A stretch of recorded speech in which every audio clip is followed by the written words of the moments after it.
So, everybody, today I am going to be talking about the history of my journaling skill, how I went from amateur to a seasoned expert in the art of writing and journaling, scripting. I started out, firstly, with being bullied, and I needed a channel, somewhere to direct all of my anger because I was hurt. I was disappointed. I was vexed. I was just annoyed. I was just like so like angry and hurt because I'm like, these children are teasing me, and for what? Because I have an accent, natural hair, and I walked funny. They made fun of the fact that I walked funny. They called me all kinds of things. And throughout the years of being in primary school and high school, that's where I kind of cultivated a lot of other things outside of writing. I started journaling or using a diary because back then that's what it was called back in the late 80s, 87, 88, 89, 90, 1990, 91, 92. It was a diary. So I had my diary, but my diaries were little notebooks, these little cute notebooks that we used to use when we were in primary school. And I used one of them. Those from back when I was that young, I can't find. And I'm thinking that maybe my mom might have found them and threw them away or discarded them, but I would have loved to have had those journals because I don't have those diaries. And so as the years went by, I continued doing it, but I never stopped ever. What happened is in the early stages, back when in my younger years, back in the 80s, 1988, 87, no, 88, 89, 90, I was doing it on and off. As a matter of fact, it was on and off if I was upset. Because my mom moved me out of that government school where they teased me and sent me to a Christian school. They teased me still, but they were more diplomatic about it. And I was okay, I guess, but I was angry. And so it showed up in other ways, and I'm trying to be tough and trying to be mad and all these other things, but it didn't really work out. It didn't work out for me because it didn't benefit me. I tried to be friends with people who didn't want to be friends with me, and it ended up where I was embarrassed by these people who really didn't want to be my friend, but I was trying to be enough and edge up, as we would say, um, colloquially. Anyway, I continued only writing when I was angry. Um, then I got into singing. I started to sing. I was always singing, but I, got more involved in this. I was involved in church, and I'm grateful for that aspect of my life. I'm grateful for the support that I had at home. Even though I had that at home, I still within myself didn't feel super good, but I wasn't the worst. And so I took all of that and put it into writing and into journaling. I was even mad at my mother for bringing me here and have these kids teasing me. And she told me that one time. I said to her, if I'm gonna have to put up with this, just send me back home to Antigua because that's where I left from. That's where I'm from. And so, and I'm an immigrant to immigrant parenting, so I wasn't a citizen at the time, and neither was my mother. So, being an immigrant with an accent, growing up in New York City, you know, just like LA being a rough city, New York is a rough city.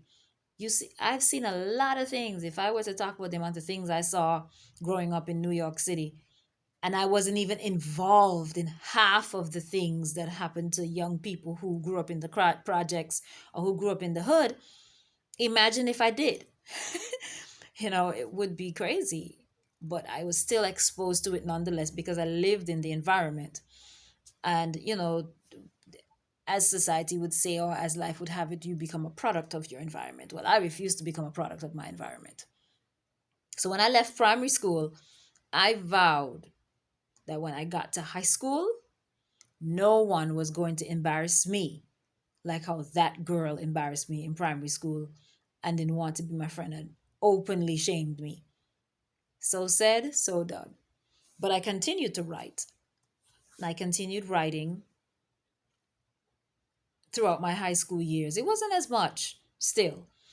But when I did write in high school, as I went back to look now that I'm an adult, it was more about the boys and church and God. Boys and God. That was it. Oh, God blessed me today. Oh, I had this blessing and I had that blessing. But I met this boy on the subway. I met this boy on the bus. I met this guy in school. This friend introduced me to this guy. I went to this party. Yeah, I was big on the partying in New York. Now, back then in the 90s, the late 80s, 90s, block parties, and in New York City in particular, block parties, house parties, basement parties, those were my go tos. And I enjoyed it. It was a part of my experience. And I had my own friends. I had friends I went to school. I had friends I went to parties with. I had friends I would hang out with, and they were set. So my mother knew them. I never had to lie to her. And the good thing about it was that my mother trusted me from a very young age because she worked in a city called Scarsdale, and she had to leave home real early. So when she leaves home, I'm basically still sleeping. So she's trusting me at 8 years old, 9 years old to get up, get dressed, and walk to school. Now, this is when I was going to the government school before she moved me and sent me to this private school. But even after she sent me to the private school, I still had to get up and get dressed and get outside to meet the bus when it came for me. So my mother trusted me from a very early age, and I had no reason to lie to her. And I was glad about that. But the teasing and the making fun of and all of these other things were not cool. I made friends with people in the neighborhood, and I had a friend that went to the school I went to. She lived in our community, and she got herself mixed up in something, and it would have probably gone south if I had stayed with the group. But my mom was like, listen, I needed to make better friends. Choose wisely, because if she's going to mix herself up with these friends, these people, and call themselves friends, you are going to be guilty by association. I don't want that for you. I don't want these people knowing where you live, and next thing you know, because you were there, they're going to come and find you or do you something while you're on the road. It hasn't really changed all these years later. There's still a lot of that going on. We have social media now, so you can get access to people faster, and you could tear them down quicker publicly on a social platform and then physically harm them when you see them. So it's a double whammy, sometimes a triple whammy, depending on what's going on. So, anyway, I digressed. But all of that was part of my upbringing in New York City. And it was some of the reasons why I used to write about. When I go back to my old journals from high school coming up, again, it was just about boys and just about church. So it was God and boys. All in my high school yearbook, they used to tell me, "Oh, you're boy crazy." I lost my yearbook, by the way. I'm so mad.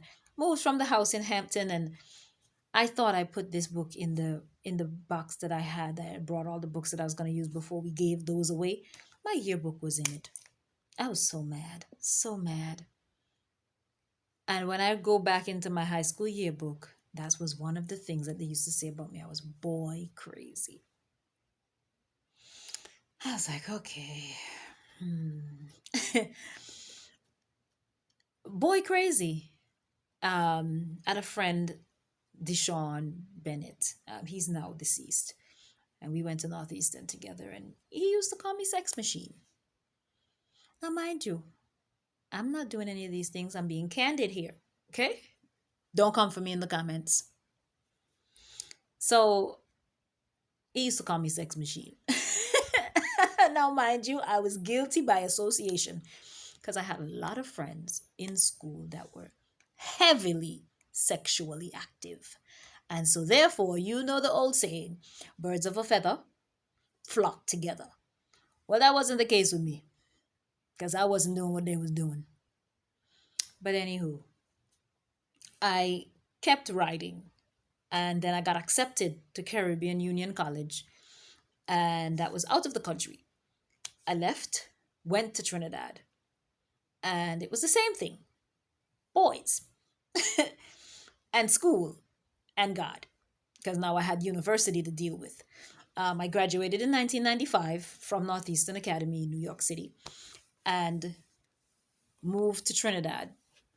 Um, Stayed in Trinidad, and uh, there is where I became more consistent on a regular basis to start journaling. Now, my journaling would be about situations that happen on campus, something that happened in Port of Spain, something that happened between friends, if you went to this party or that party. Now, of course, I said it earlier. I went to parties. I did the party thing. I was big on party because I am a social butterfly.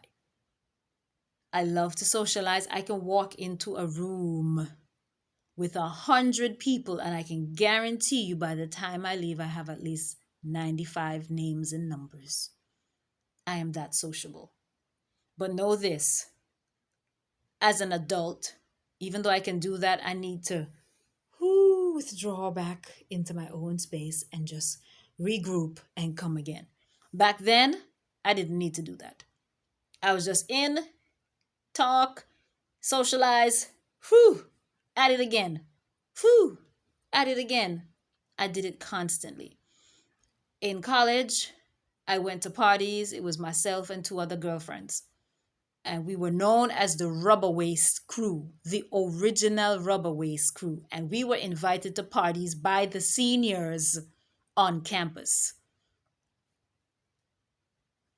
It felt like a good thing because that means that you're popular. They had a party and we were there. Listen, every party, every other party, or every party that happened on campus, well, it didn't happen on campus, but because apparently now they do a lot of things that they didn't do back then. But the parties didn't happen on campus. They were by the locals. Most of the people who went to CUC were Trinidadians, and you had a couple of other people from other countries. So I would write about these parties and how much fun they was, and I'd put names in there, the names of the people in my journal. And I'm like, I don't even remember these people. But every party that they had, we were invited. And that was the life I lived. Of course, that lifestyle has its consequences because I didn't graduate, didn't finish CUC. And to make that education portion of my life simple, I did not get my bachelor's until July 2019. And I went to CUC in 1998, January. And did when I left CUC, it was my final time at CUC was that June of 99, or May, no, not June. It would have been May of 99. So you do the math. That's practically 20. Well, if I went to, it would be 21 years it took me to get a bachelor's degree, because between the time that I left CUC and spent my 15 years in Antigua and migrated here to the US, I tried countless times in between to get a bachelor's degree. I tried, I promise you. I tried at UWI, University of the West Indies. I tried it when CUC had a satellite campus in Antigua. Nothing worked. And I was just like, this can't be. I'm gonna get me a degree. Well, I did. I got 2 degrees now. I was working on my master's, but that fell through, and I got put out because of performance and not doing my assignments on time and the way they were supposed to be done. So I'm working on the master's and the doctorate. Okay. So going back now, digressed again. So all those years in CUC, I have books stacked, right? Because I did a lot of writing. And when I moved home to Antigua permanently now, I was still on the on and off phase. And I spent 15 years from 22 years old until I was 36 years old in Antigua. And that 15 years is where the writing became religious. Here is where you want to talk about advanced. Yeah, those 15 years right there is where I became an expert in writing, journaling, and all of that. And that's where it became a consistency. And here is where now I was at a place where well, of course, I was still partying, still going to jump to going out. Um, but the writing became more consistent because now life was challenging. I wasn't around family. I wasn't around friends that I was familiar with. I had one or two people I knew, and just trying to get my bearing and trying to figure out what to do with myself. Unsure at that age, didn't know what was going on with me, didn't take instructions well. And with looking back now, I'm like, if I had done that and that and that, I probably would have had differently. But then I'm at a place in my life where everything happens for a reason. So, um, again, boys. Well, at this time, it wasn't boys, it was men now. It was men, church. Never left out church. Never. There was a slew of things that was carrying on in that aspect of my life. I got into banking, finance, and I started to work. And then I started to contribute to the home, Auntie Annette Nankamerchi. Um, and that I spent 10 years there at their home. And then I learned about, in those 10 years, I gotten connected with the disability movement. And that's where I learned all that I know about disability. That's how I became an advocate for people with disability and learned how to put policies and things together and plan events. And that's how I became heavily excited about being a project manager for this particular niche of our human race. Um, I am very heavily involved in that still. And I wrote a lot about all of my experiences. I was diagnosed with endometriosis. I had fibroids. I had a cyst on my left ovary. The endometrial pain. Jesus. Mm. The endometrial pain. I can't even begin to talk about how devastating and how painful that shit is. I'm not even gonna hold my mouth to say that. I would never wish that level of pain on my worst enemy. And when I wrote about that, I wrote it as if I was dying because it felt like I was dying. Anytime I had any kind of pain, any kind of stress, any kind of trauma, any kind of drama going on with me, whether it be internally or whether it be with somebody or whether it be at the job, every time I wrote about it, it it just hurts. Whew. Excuse me. Ugh. I never want to wish that on my worst enemy because that pain is not easy.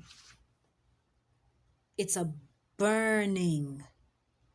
When I, okay, I don't know how many of you cook, but if you pass your hand over to reach for a pot and the particular stove is on, you have a pot on, or you just took the pot off and the flames are still on, and you reach over, and that heat that you feel on your hand, on the side of your arm, when you reach over and your hand like too close to the flames and it feels like it's burning, that's how it feel on a regular basis.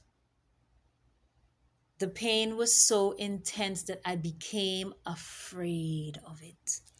So if I had the slightest, minutest sensation that that pain was coming, I run gone for the Tylenol. Extend, I think slow extend or something like that. Slow release. Slow release is what it was called. Tylenol slow release. And I took that slow release back to back because the pain would hit me early in the morning at night, like 2, 3 o'clock in the morning. Oh God. Listen,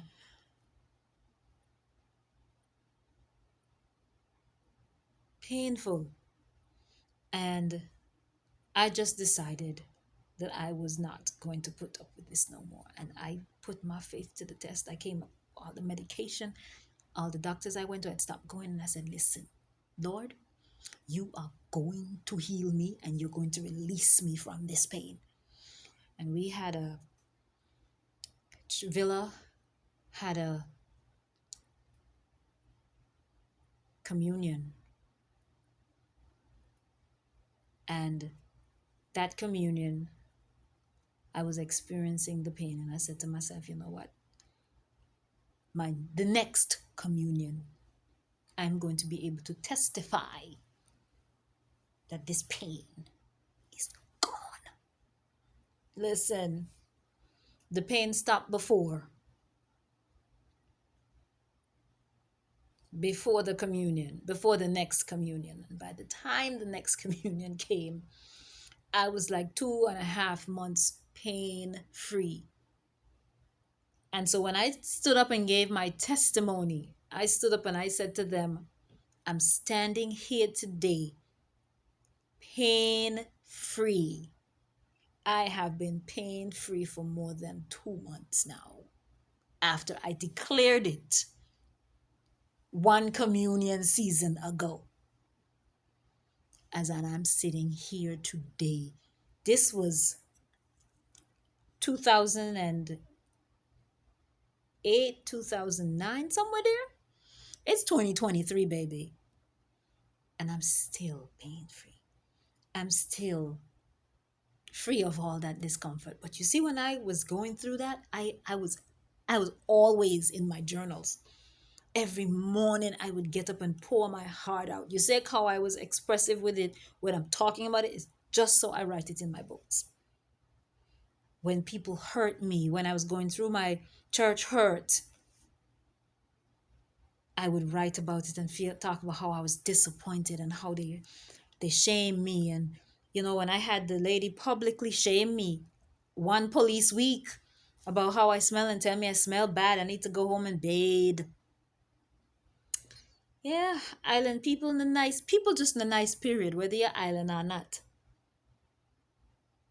And I endured because I knew God had something better for me. I knew that couldn't be it. The God that I serve, that created this world, I knew that couldn't be it. No, no way. So after I reviewed and went back over all my journals and I was looking at a lot of the things that I went through, I realized that I wrote about everything. I tried to be discreet, and I noticed that I was trying to be discreet in what I wrote. Because at the time, when I'm angry at someone, I didn't have anyone to say to me, well, burn them or tear them up or vent on paper, or I didn't know anything about brain dumping and things like that. And the mofo letters and letters to your younger self back then. So I didn't want to write anything and then somebody go nosy in my things and find that I'm saying something about the people that live in the house or somebody that they know or somebody that go to church or somebody that I work with, because I was just always afraid that somebody would call me out or whatever, even though it was my feelings. Because again, I was trying to, appease folks. But anyway, the journaling, oh, excuse me. The journaling helped me a lot at that time. It just helped. It My relationship with God is what helped me the most. And I would have my journal and my Bible study and my quarterlies. So when I moved from place to place to place, that was my only refuge. I should go bring my Bible. Hold on, let me go get my Bible. Yeah. So this this right here was a leather bound Bible. Black leather bound. Was it black? Yes, black leather bound Bible that I bought from the Adventist bookstore in Antigua on Nevis Street, across the street from the St. John Seventh-day Adventist Church. And let me tell you something. During my darkest seasons, this book has all kinds of highlights, all kinds of markings. In the Pathfinder Club, we have something called the Marked Bible. There was a book called the Marked Bible. This is my Marked Bible. This, along with my journaling and women's ministry. Let me tell you something. Women's ministries changed my life. It helped to keep me sane. When I left Villa and went to a Shoreward, the women's ministries wasn't as active as it was in Villa. And it changed my life. It helped me to go through that dark season, that time when of the endometriosis, the pain, the struggle, I had a whole year where I was dealing with that. And the writing, my Bible, and my quarterly, women's ministries, were the things that held me. And my mother's prayers, I'm telling you, my mother's prayers did not fall to the ground. You understand? My brother and I, we had a prayer warrior for a mother. And her prayers did not fall to the ground. They kept us and kept us well. And so, long story short, I migrated to the US, and there is where I found my personal growth. When I left Antigua, I was 104 pounds. 36, an adult, 104 pounds. I am 145 pounds now.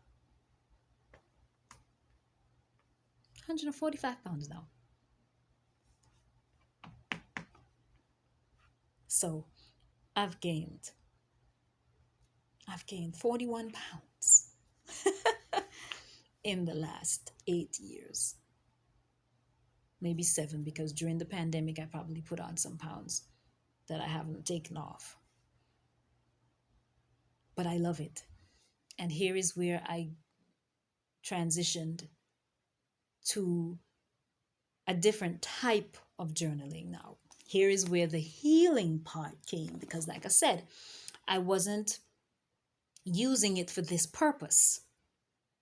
But because I was transitioning to learning how to cope and heal from trauma and heal from the things that made me resentful and angry and bitter and just always hurtful and feel like I couldn't grow and unproductive and from me, because I needed to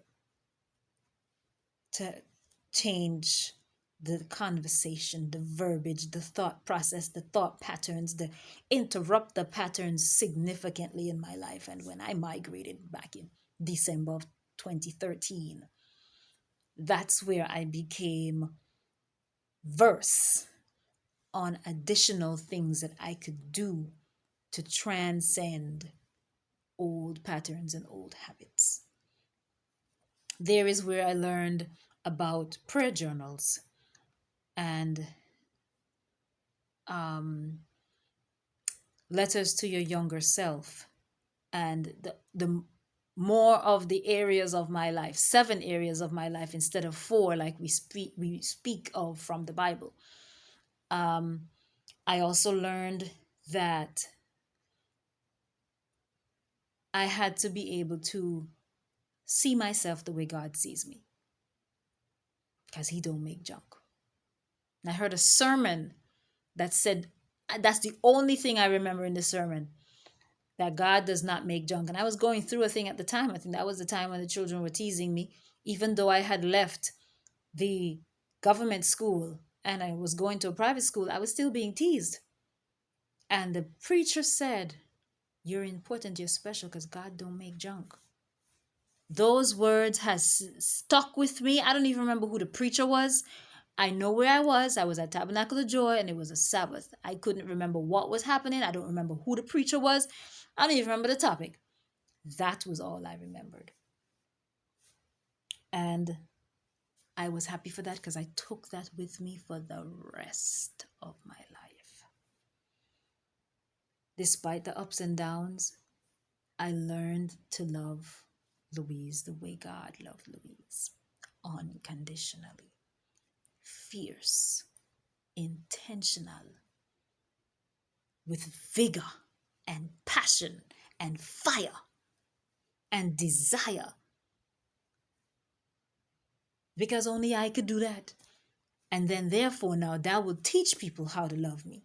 And if you can't love me the way I love me, or you feel a way about yourself now because of who I am, that's on you, baby. That's on you. So I learned a lot about myself and the wounds that I had created and the things that I had allowed. And I had to start to write and be very honest with myself and ask God to show me. I used to get up in the morning and go sit down in the study in the other house and just pour my heart out to God, cry all the time, feel like a prisoner. Feel like a prisoner to my own self. And I had to write about that. I had to go in and sit down